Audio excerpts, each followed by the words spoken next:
అసలు పుల్కా స్పెషల్ ఉంటుంది. సో పుల్కా ప్రిపరేషన్ కూడా ఇక్కడ చాలా స్పెషల్గానే అనిపిస్తూ ఉంది. ఎంత ఫాస్ట్గా చేస్తున్నారో చూడండి. మాస్టర్ మాట్లాడతారా మీరు?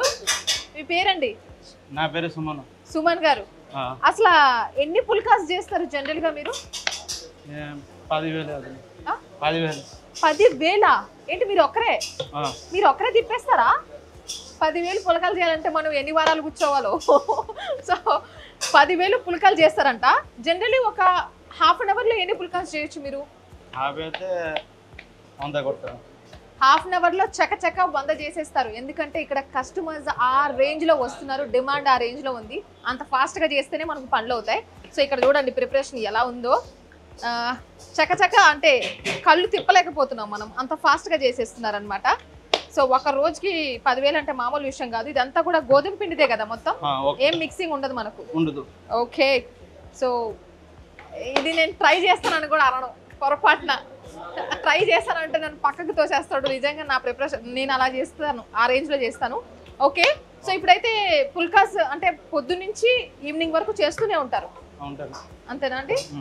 ఓకే, సో ఒకసారి మనం ప్రిపరేషన్ కూడా చూద్దాం, ఎలా చేస్తున్నారు పుల్కాస్ అని చెప్పి. మేకింగ్ కూడా చూద్దాము. సో ఇంతవరకు మనము చికెన్ రిలేటెడ్ కొన్ని స్టార్టర్స్ తిన్నాము, like rumba chicken or Sridevi chicken. వాటన్నిటికీ కూడా మోస్ట్లీ మనం పుల్కాసే ప్రిఫర్ చేయాలి. ఆ కాంబినేషనే సెట్ ఉంటుంది. ఎందుకంటే నేను టేస్ట్ చేసిన తర్వాత అర్థమైంది, బికాజ్ దానికి పర్ఫెక్ట్ కాంబినేషన్ అది.